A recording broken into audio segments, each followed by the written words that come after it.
Hello, sisters. Welcome to the season two of the Rising Feminine Online Temple, which is a 7 days initiation for women to journey back to their true essence. My name is Jonida D'Souza, your feminine lifestylist, and also the keeper of this online temple space, where I have gathered leading visionaries from around the world to join forces and initiate you in your authentic feminine.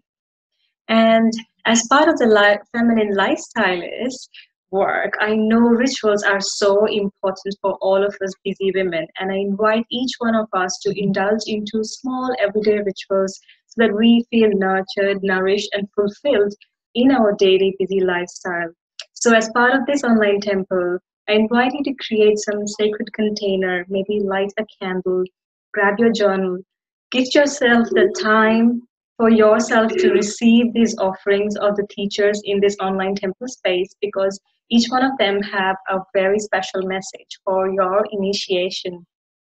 And joining us today is Rose Cole, where she will be guiding us in quantum upleveling, and we're going to talk about all shame, guilt, regret, and how we can go past it. I must say that I'm so honored to have Rose's presence here in this online temple space because Rose has been one of my very first teachers that I came across 10 years ago. I found her book, High Priestess Training, and I downloaded that. And since then, it's never been looking back. So until this day, I'm touched by her raw, authentic expression of life and herself. I'm so excited for having this high priestess amongst us. But before we begin and let Rose speak, I want to read a little bit about Rose to you so that you also get an idea of her sacred work in this world. Rose Cole is a much-loved visionary leader and world-renowned speaker, co-author alongside Deepak Chopra and Dr. Andrew Weil, popular featured guests on TV networks such as E!, MSNBC, and preeminent mentor and spiritual guide who has helped thousands create thriving and awakened lives. After a spiritual awakening in her 20s, Rose left behind a successful modeling career to be in service to others through hosting a series of inspirational programs and retreats, writing books, and sharing a powerful way of living she calls rituality. Rose, welcome. Thank you so much for having me, Janita. I'm really honored. I am honored and I'm so excited to be speaking with you. I have been, in this online world and witnessing your presence in this online world through whatever resources that you've been sharing since many years. And I'm so touched. And I must say, your book, The High Priestess Training, um, I think you released it, I don't know, several years ago. I remember, and I downloaded the book and I started reading it, and it kind of triggered me in everything you said. And I was like, what is this woman talking about? I need to figure out more. And that's when I remember that I started my journey of exploring femininity and all things around it. So thank you so much. You've been a huge part of it. I'm really honored. It lights me up. So thank you for sharing that, dear. Before we got into our call today, I did a small meditation and I pulled up a goddess card, tuning into our energy. So I want to share that with you. Okay. Goddess Arakuda. Uh-huh. And she is the goddess of blossoming, and her message is pretty much, you're just getting started. And it's blossoming, so she's coming out of this flower and yeah, ready to bloom. Perfect. And you have a rose on. So Perfect. So I wanted to ask and check in with you quickly if this is of any resonance to you in this moment. The card? Yes, this card. Yes, absolutely. I have been in an incubation period in my life for a while now. It's actually been a few years, and I'm just now starting to really bud and blossom, and I can feel myself emerging into this new place. So yes, that feels very resonant. Yes, and I have been witnessing your journey, and I can totally resonate to what you're saying as well. And it feels true to me as well. I think beginning of this year, since the beginning of this year, it's only now I'm feeling the blossoming, the energy rising within after this long dark winter of spiraling inwards, I must say. Yes, a couple of years of a lot of, every person I know had stuff being drudged up and like reconfigured and broken apart. It was like, Yeah, it's a crazy ride. So Rose, I'm curious. I'm sure the women watching today will be curious to know from you, how did you begin this sacred work? And I know your story, but I would love to hear it again from you. um, gosh, where do I begin? Yeah. I'll say this. When I was a very small child, I lived in this magical place where I can remember having all these mystical experiences where it felt, now I can see like I had one foot on each side of the veil. Like I was half it's still in the cosmos and half on earth. And so I could go back and forth between the two seamlessly. And I was channeling all this sacred, esoteric information and knowledge. I was speaking in other languages. I was reciting whole past lives to my family with names and speaking in Russian. And we didn't know anybody Russian. And when I was 5 years old, I was in my kindergarten class, and my teacher called home and said that for show and tell, that I did a whole presentation about spirituality and life after death and different realms of consciousness, and that was just very natural and normal for me. I was also talking to spirits. I was talking to people that had passed over and telling my family things that there's no way that I could have known. But then I had trauma that happened right before I was 6 years old. I had some pretty severe sexual trauma that happened that was repetitive. And also my mother and my stepfather had mental illness and drug addiction. And there was a lot of abuse that started to happen in my house. And so I closed up all my shamanic gifts. I went deep inside and in shame and mostly shame.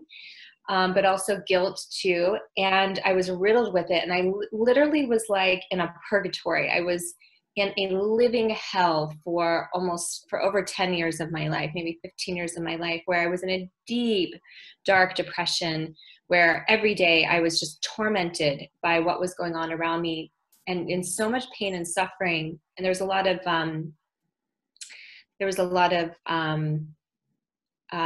not just abuse, but what is it called when I'm forgetting the word in this moment, but neglect. So as early as 7 years old, I just wanted to die. I wouldn't have known how to take my own life, but I had thoughts like, I just want to die, because every single day was so painful. And we were living in complete filth, and I wasn't being cared for physically or bathed or like taken to school. Like it was really bad. And so eventually the state of California, the authorities had to take us away, and my brother and I were placed in foster care. And you can imagine this kind of childhood, the teenage girl that this created. I was a mess. I had no sense of self-worth. I didn't know how to set healthy boundaries or say no. I got into really dysfunctional relationships with men that didn't treat me well. I barely graduated from high school, and I turned to a lot of drug addiction as an escape because I was in so much pain.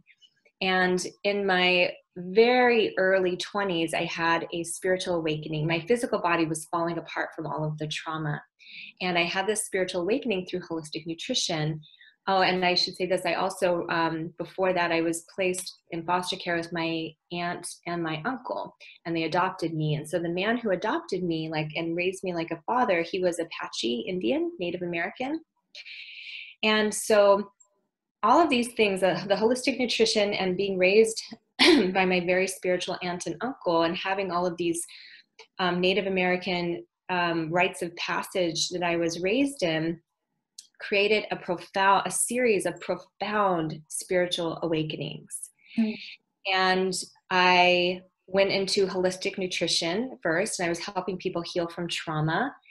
And And then I eventually slowly had the courage to start sharing more about my spiritual journey and the spiritual practices that I used and shamanism, because I was taking quantum leaps with this work.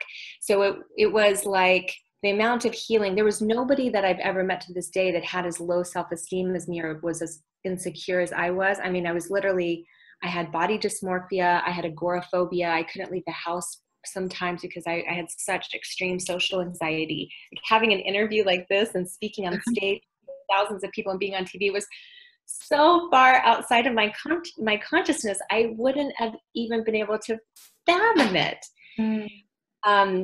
And so I've come a really long ways. I now see that that was my training ground. I needed to go through that to learn how to be able to recover and emerge from human suffering. I got an inside look about human suffering and guilt and shame and all of these emotions and things that torment human beings, so that I could figure out how to break myself out of that jail. And now that's one of the things I do today. I do a lot of things, but it's really about empowering us to live this fully expressed, amazing life and enjoy our human experience here. So I help people take massive leaps on their spiritual path. Like huge leaps, like 20, 30 years of therapy, sometimes in a couple days when I'm doing private intensives with people, using different shamanic tools that I've been trained in. Yeah, and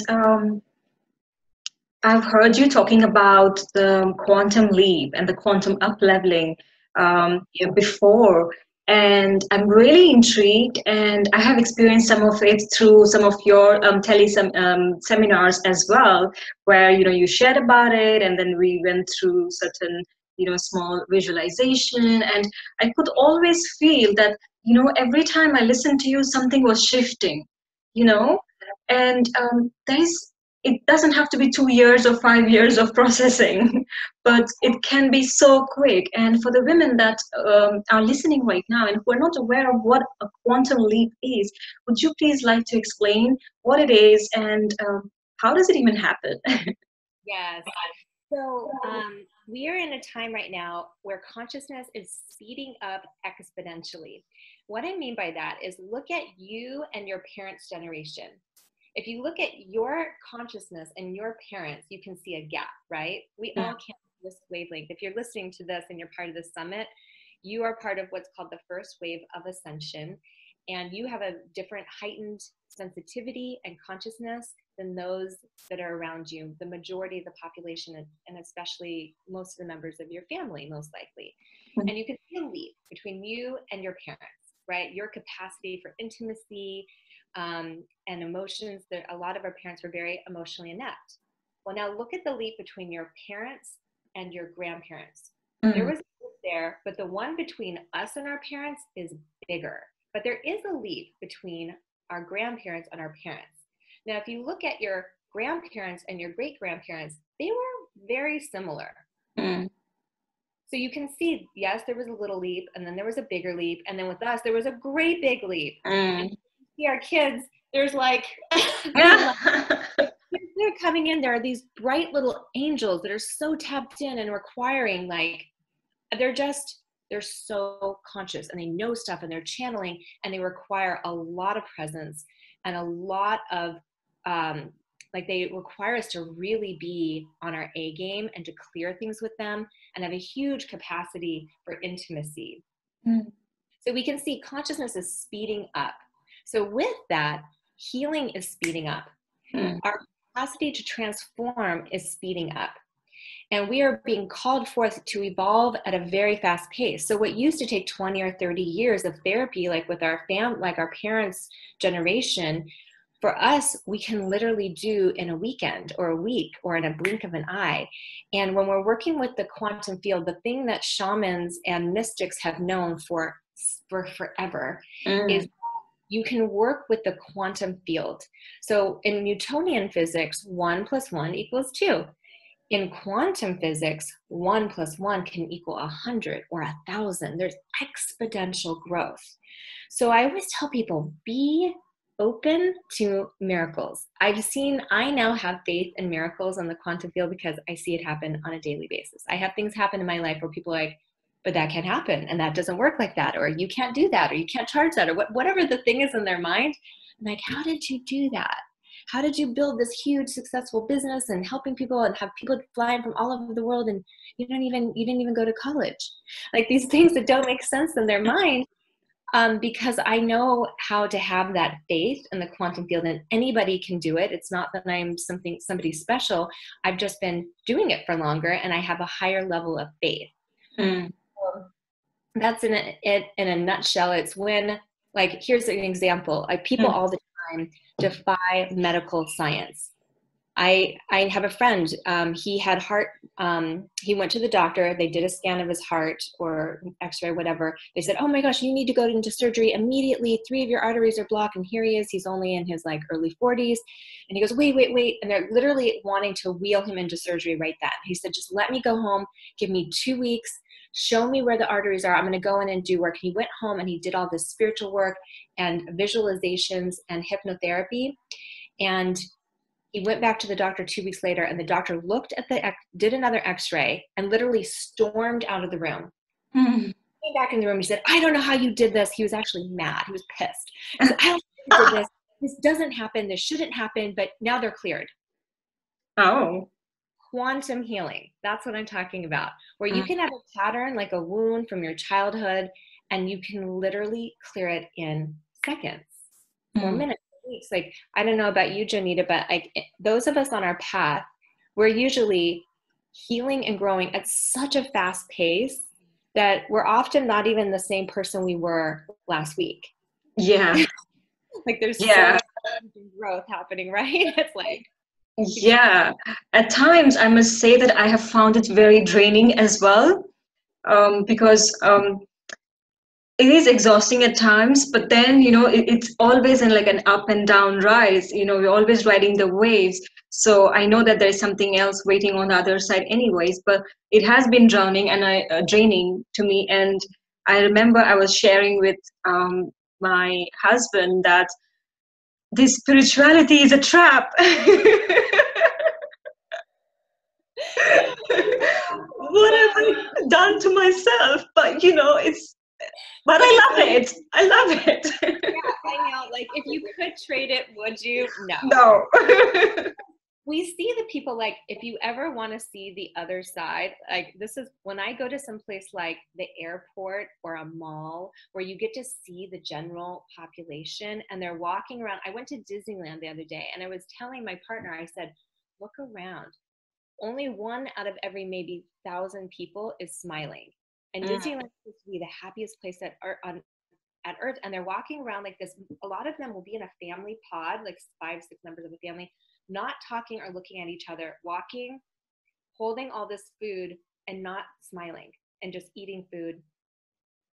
And it's like, so they're so unconscious. I call them the walking dead, the people in the world that are so unconscious. So the other side of the coin is to be fully awake, fully present to your experience and your patterns. And then, yes, fronting and consciousness is speeding up. But like you, I mean, if I could trade it, I wouldn't, because I don't want to be conscious and just going through the motions, So I like to think of it as like a figure 8 in infinity. So yes, you go out into healing. It's like, oh my God, more stuff is going on. Yeah. And then you break. And then you have some solace and you're like, oh, more healing. But it's the price of admission into this world. You chose to come. You wanted to come. It's the hottest ticket in the universe. This place is like, all over the place, frenetic, but it's exciting. And we wanted to be here. We wanted to experience humanity.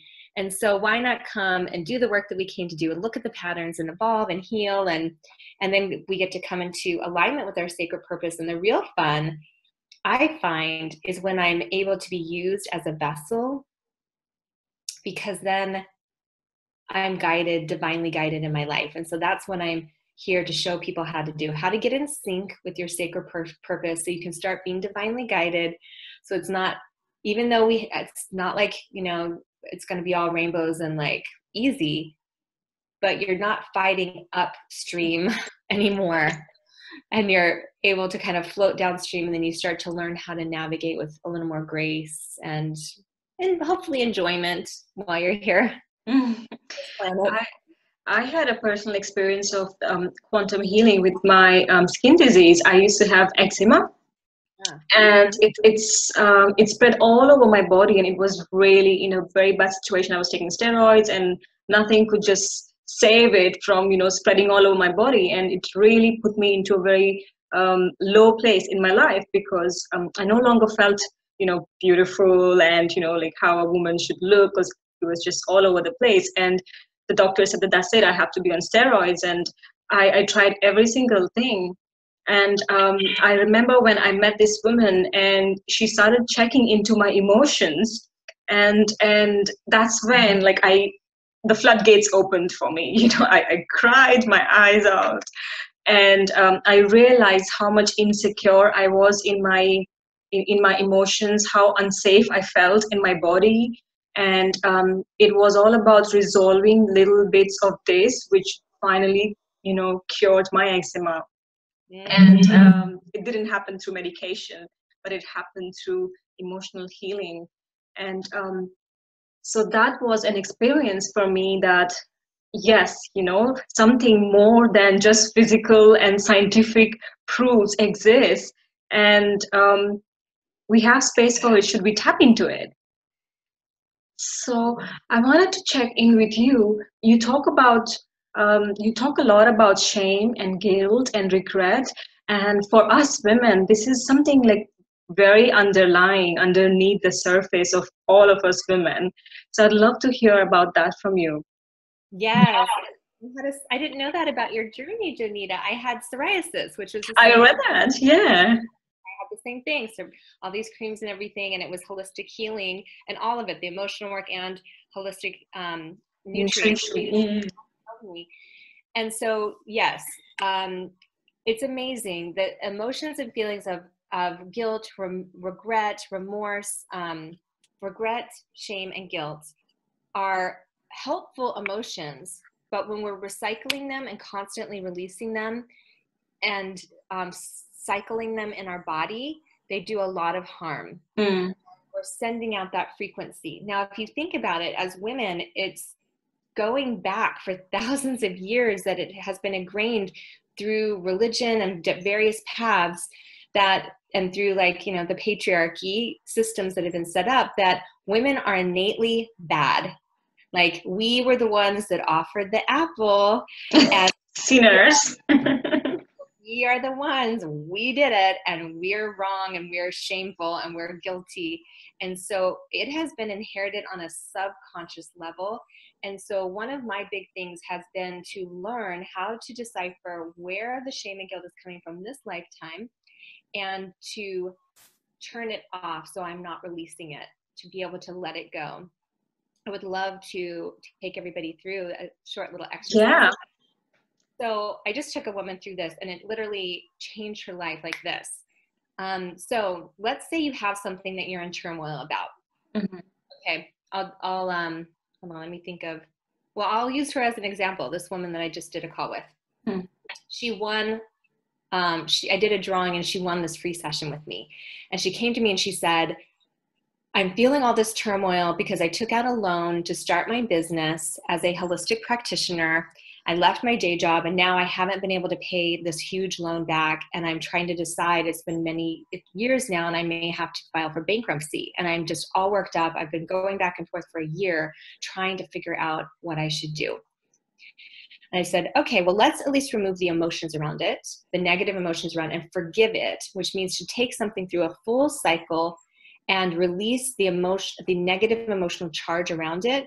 So then you can see and get clarity in your life. I find that once we resolve these emotions and we forgive ourselves or forgive another person, then healing can take place, and quantum healing. It's kind of like, my partner uses this analogy. It's like if you're in a hot air balloon, and you release some bags of sand, and the balloon goes up. Right? So what happens when we release the shame and the guilt and the regret is that we go like this, and we go to another level of consciousness, and then we can see more clearly at the other end. So whatever it is, if something happened to you, or you did something to somebody, or there's a problem in your life, you do this.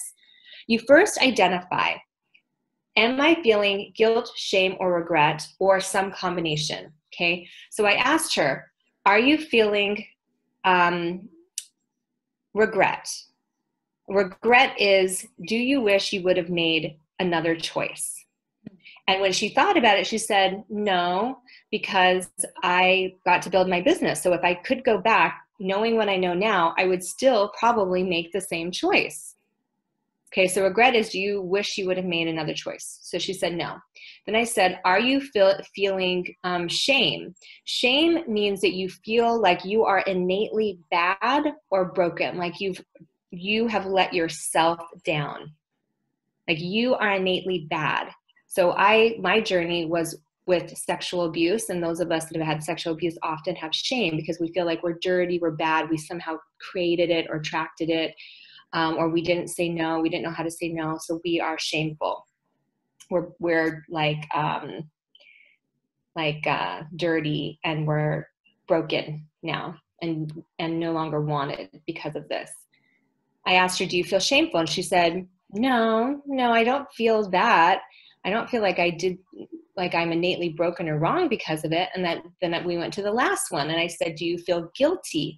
Guilt means that you feel like you have done something wrong to somebody else or let them down. She goes, yes, that's the one. I feel bad that I took out a loan I can't repay because if I go through bankruptcy, then that means that it could affect other people's, their interest rates.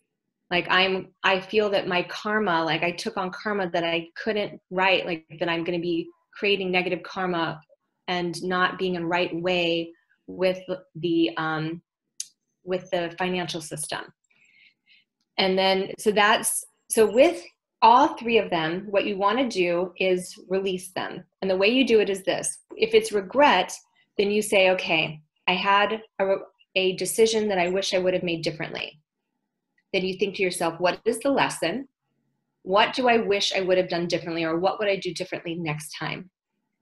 And if it was the loan, then she would say, well, next time I won't take, if this had been her, she would say, well, next time I won't take out a loan that I can't repay, or I'll find another way to pay it. Okay. Once you get the lesson and you decide what to do differently next time, then you say, I now complete this. And then you create some kind of ritual. It can be very short, and I'll lead you guys through something really quick where you release it. It's literally, I say you drop it like it's hot. You get the lesson and then you drop it. And you don't allow yourself to go into your mind and keep replaying it. If it's shame, then is there something innately wrong with me or broken, or something that I can do to right this with myself? So one is writing it with your decisions. Next, shame is writing it within yourself. Like with my sexual shame, I realized, oh no, I am not bad or broken, or because this happened to me, it wasn't my fault. So I don't need to write it with myself. With the loan, if she had felt like there was something wrong or broken, maybe it would be taking a class on like finance to learn about money, because she doesn't feel like she has enough awareness around money or enough self-control. If she was overspending, okay, what do I need to do to put in place? So it's writing it. Then you forgive it, you drop it. If you feel like with guilt, remember, do you feel like you betrayed someone else or let somebody else down? For that one, you would say, okay, what do I need to do to right it with the other person or people?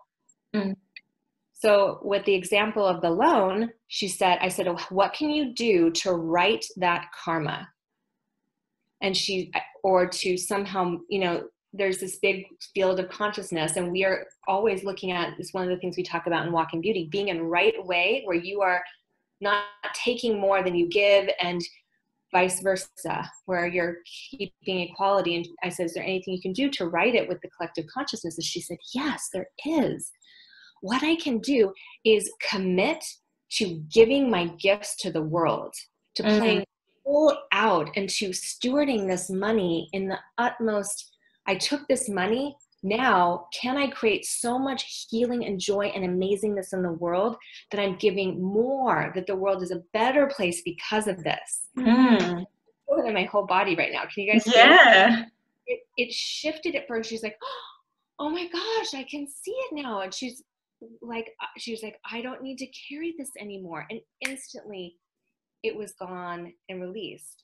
And I actually just led her through a little, okay, I'm going to lead you through standing up and leaving that guilt in the chair. So you can literally just stand up and you move over and you like, you know, move the energy. Take a step forward. Yeah. Take a step forward, or sometimes I just go into the bathtub and I baptize myself. I dunk myself and I just decide, you know what, this shame, I'm going to rinse it off and I'm going to wash it, go down the drain. Or jump into a lake or a stream and say, I declare in this moment that I'm marking this as complete. I've righted my way. I've come into right way. I've taken this cycle and I've brought it to completion. Universe, I am marking it as complete.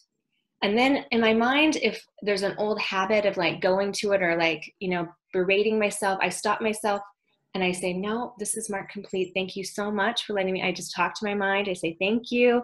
And I just pivot my mind and my thoughts. And I keep consistently creating those new neural pathways in the direction now of moving forward powerfully without releasing that chemical, the guilt and the shame and the regret.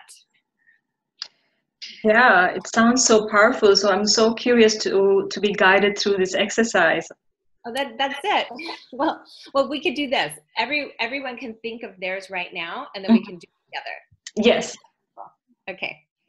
So everyone at home, if you want to listen, if you want to think of something that you have guilt, shame, or regret about from the past, and in your mind, think about what the lesson is.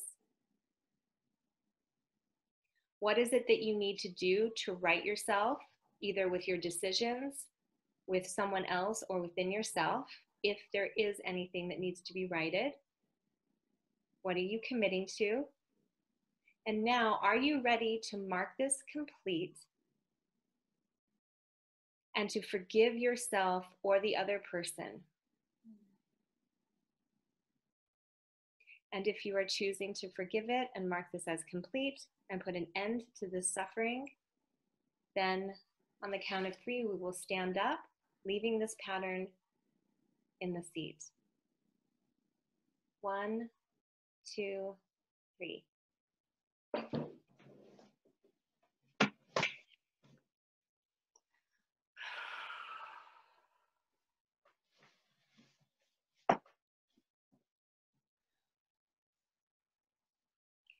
Now stand here and feel. Do you feel different? Sometimes you can feel the cells of your being literally. Sometimes you can feel a shift immediately. Most people say that they feel it immediately. By the way, everything you do, we store energetically guilt and shame or regret and you can take the palms of your hands and just like this. 1, 2, 3. Guilt, okay. remorse, and you just wipe it like that. Yeah. So it's something so simple, but you know, in our culture, we haven't been taught rituals, the lost art of rituals, and that simple ritual can bring suffering to completion. Where instead of like, you know, a cycle is a circle, instead of like, oh my gosh, I feel guilt and regret, and you get down to here, but then you smoke a cigarette, then it stops. Or let's say you're going through the cycle, oh my gosh, I feel guilt, regret, shame, and then you go shopping and you like numb out that way, or TV, or whatever your alcohol, thing is. Yeah. Gossiping, being busy in your life, whatever. We stuff it. We don't actually get to bring it to a full cycle so it's marked as complete. What we just did is so simple, but you're literally just taking the cycle, you're marking it as complete. Done. So ending the suffering, ending that pattern of suffering. I discovered one ritual as well. I want to just share because, you know, I listened to you talking about rituals and I started integrating it into my life. First of all, I had to come into terms with the fact that I can do rituals. You know, I don't have to be a pope or a priest or a grandmother. My grandmother, I love that. Your hair isn't white enough to do rituals. Yeah, you're too young, you know, why? So what I would do is I would start finding out simple things to create my own rituals. And some things that I need to, let's say, release, I would write it on the toilet paper and then flush it. That's so good. I love it. And I used to feel so good, like, yes, I'm gonna flush it down my toilet. It's so simple, but I love that. That's such a good idea. My daughter and I, we write stuff on pieces of paper and we'll burn it. We like to burn stuff. We like fire. But I like the toilet idea too, especially when you can't burn something. It's more practical. Yeah. And it just feels so good. Like, it makes you feel in charge. Like you can just flash it and you can literally see the water, flashing and, all that graphic. Awesome. I love it. So, Rose, thank you so much for sharing your medicine here, sharing your wisdom, and teaching and reminding us of all these things that are already inside of us.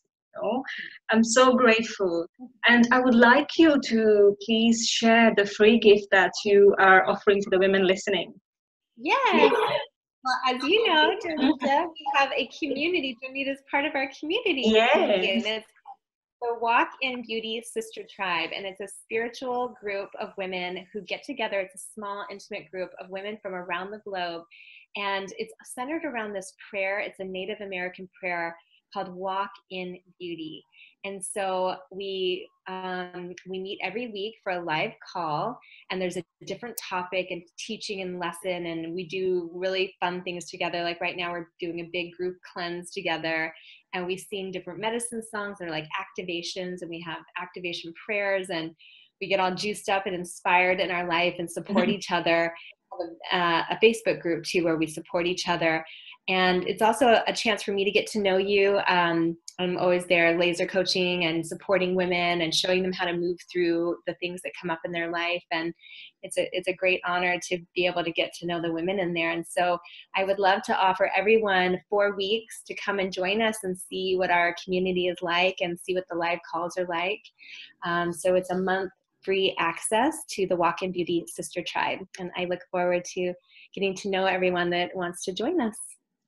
Yes, and I must highly, highly, highly recommend every woman who is touched by our conversation today to go and join this tribe, because this is one of the most, I should say, authentic space that I have found online.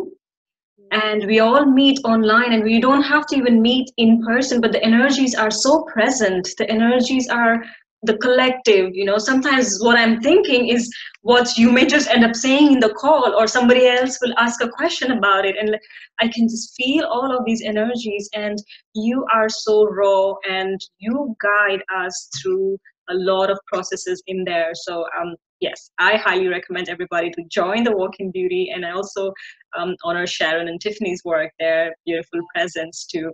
Thank you so much. Thank you. So, Rose, one last question before we end for today. I'm asking this to all the speakers in this online temple. What does Rising Feminine mean to you, in a line or two, in this time? Yes.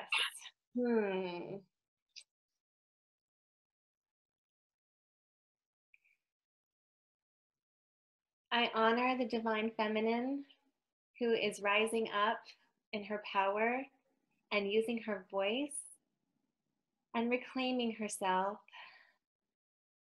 as she comes into balance and joins her rightful place alongside the Divine Masculine.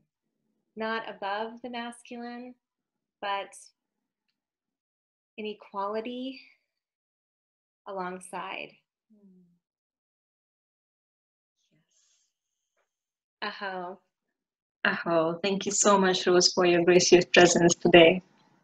Such an honor to be here. I'm sending love and blessings on this whole journey and work that you're bringing to the world, Janita. It's so beautiful. Thank you for bringing your medicine to so many women. This is really powerful, profound work. So on behalf of humanity, thank you so much for doing this important work.